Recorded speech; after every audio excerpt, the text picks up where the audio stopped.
What's going on, guys? Cameron and Jordan back again with Attack on Anime. We're here to bring you another topic video. Now, this one will be covering who our favorite Hokages are and the legacy that they left on the Leaf Village. So, without further ado, I'll let Jordan kick it off. Okay, so first I'm going to do the fourth Hokage, also known as Konoha's Yellow Flash. And why he's my favorite Hokage, well, besides Naruto, is just the fact that, like, what he did for the village. I like how he used his powers and he used his training and his special techniques just to save the village from extreme peril when the Kyuubi came back. He sacrificed his own life not only save the village, but his son as well. And I just think that's an amazing feat. I mean, most of the other Hokages had died in battle. The second Hokage lost to Rock Jonin. Whatever. He sacrificed himself just the same as the fourth, but whatever. The first, actually, I really don't know how he died. I can't remember either. I can't if he died about maybe old age. I don't remember. The third, obviously, Orochimaru. But yeah, it's just the fact that, like, I mean, he died protecting what he believed in, the Will of Fire and his son, which is the protagonist of the series. Without the fourth doing that, we would have no Naruto. So I think what his best quality was, aside from his speed, was his battle sense. He was a battle genius. I mean, just by studying how the BGs work when they did their whole BG Dama, when they infused their chakra to attack, he studied that and he spent 3 years trying to form another move that did not require hand signs, which is called the Rasengan. And he passed that on to Jiraiya, and Jiraiya in turn passed it on to Naruto. Now, his speed is unmatched. I mean, you virtually cannot hit this man. I mean, because he's so fast. And if he gets a seal on you, you're basically done. When during the third Great Ninja War, when orders from the Rock Village, the Rock Jonins were told, if you see this man, you run on sight. No one wanted to fight him because of how powerful he was and how fast he was. The Raikage, he was known as the fastest man alive before the fourth Hokage came into fruition. He said there's only one person that can match his speed, and that's the fourth. And then Naruto and later on in the series. But, I mean, the man legacy just speaks for himself. During the inception of Naruto, when the series first started, they talked the fourth Hokage up to be the biggest ninja that ever lived. They basically were saying he's the greatest ninja ever. When the Uchiha had their little uprising in the village, everyone was saying how they wish the fourth was still alive because they know he's the only one that could stop them. During the time when Orochimaru had took over the village and he was battling the third Hokage was most afraid of the fourth Hokage becoming reanimated. He had no problem dealing with the first and second, but he was most afraid of the fourth Hokage because he already knew if the fourth came out, it's game over. There's nothing you can do. I mean, how you can't stop this man. Honestly, he's virtually unstoppable. You can't hit what you can't touch, nor see. He's so fast. So, I mean, his techniques is just great. The Rasengan, the Yellow Flash. He has Sage mode. He has the Kyuubi cloak mode. I mean, that dude did have a lot. He's like a lesser version of Naruto. And the funny thing is, he did not even reach his prime because he died early. Imagine if he had years to develop his techniques and actually master the Rasengan. Honestly, he probably would have lived up to be the greatest. So now I'm going to switch that over to Cameron and let him tell you why his favorite Hokage is. Now, my favorite Hokage is the second Hokage, Tobirama Senju, brother to the first Hokage.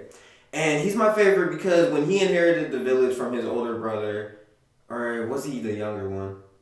No, he was the first was the older one. Yeah, when he inherited from his older brother, the first told him don't have any ill will towards the Uchiha clan. And Tobirama is a man of his word, and he lived up to that. So he took the village that his brother created and spurred it on and did so many more things. Even while the first was the Hokage, the second was pretty much his advisor. He advised him on because when the first dispersed the Jinchurikis, he was just like, all right, we can just give these things away. We don't need these beasts.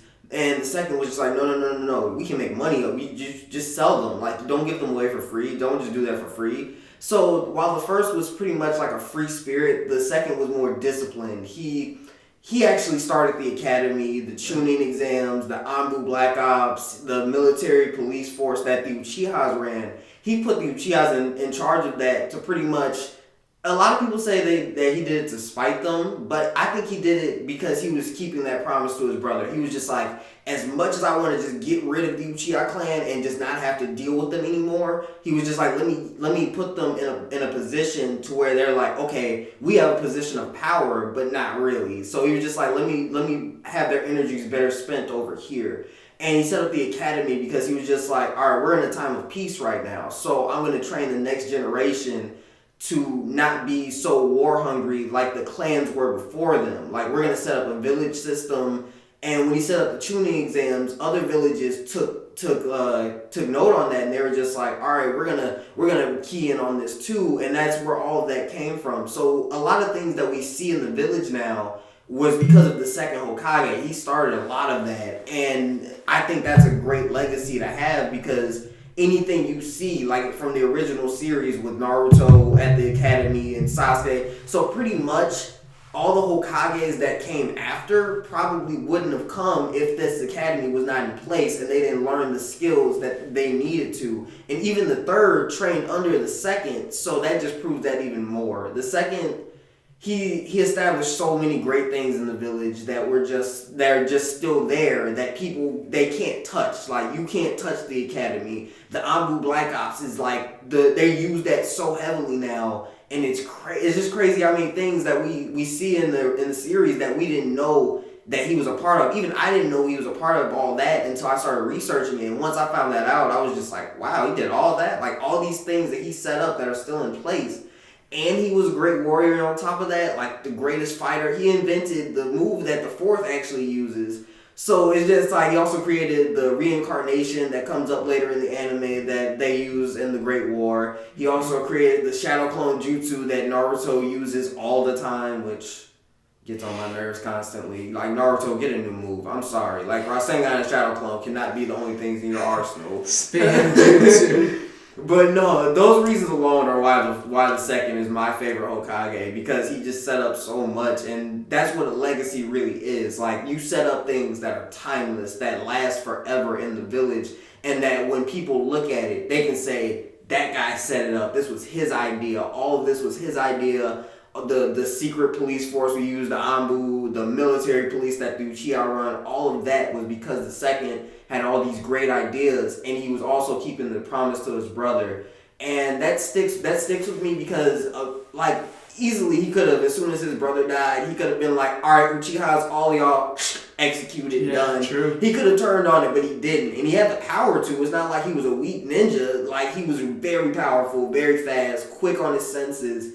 And he still stuck to his word and even bettered the village better than his brother originally left it. And that's what a legacy should be. Like, you should take on something, and you take it on, it should always be better when you leave it. And when the second eventually passed on, the village was it was stabilized, it was peaceful, and nobody could really complain, and they couldn't really say that he wasn't a great leader.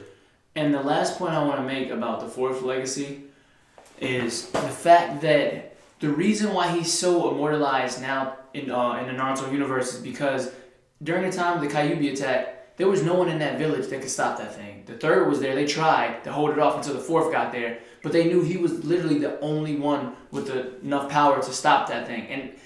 And the fact that he's so genius that he thought years in advance, the reason why he sealed the Kyuubi into his son was because he knew Naruto could somehow harness this power and be able to use it later for the greater of the good.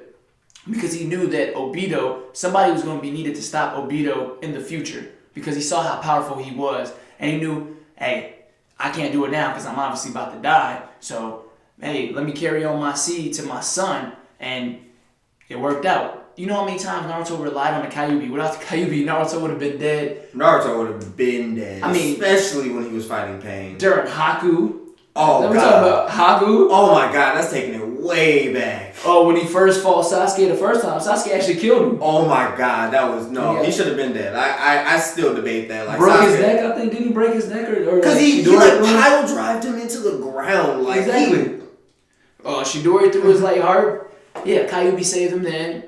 Pain. No, the number one reason, pain, obviously. Oh my God, his hands were literally sealed to the ground, and the QB came out and still saved him. It's crazy how many times he's been saved by that thing. Exactly. So without the Yellow Flash doing that, we would have no Naruto today, and the village probably would even. Well, the village would have got destroyed that day anyway. But let's just say he did somehow survive. I mean, he did somehow defeat the Kyuubi. Who was going to stop Pain when he came later? Who was going to, stop Sasuke from going on his rampage later? Who was going to do all that if Naruto wasn't born? True words. If he would have died at that point. So I mean, the fourth was just a battle technician, and the fact that he thought so far ahead to even do that is just amazing to me. So he pretty much pulled an Itachi with that one. He really did. He really did.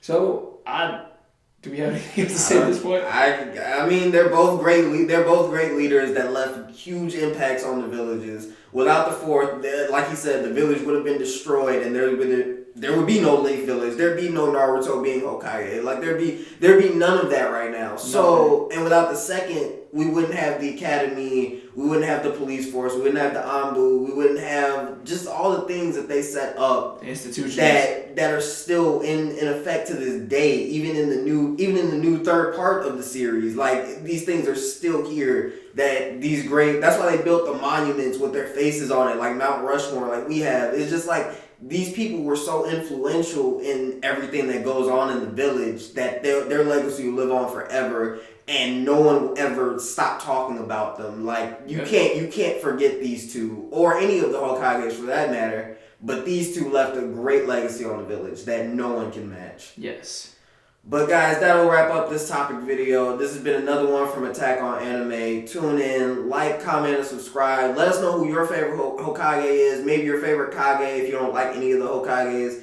But just keep commenting, guys. It helps us so much. We appreciate everybody and all the positive feedback we've been getting. If you have any suggestions, like I said, comment in the comments below. But until next time, guys, we're out.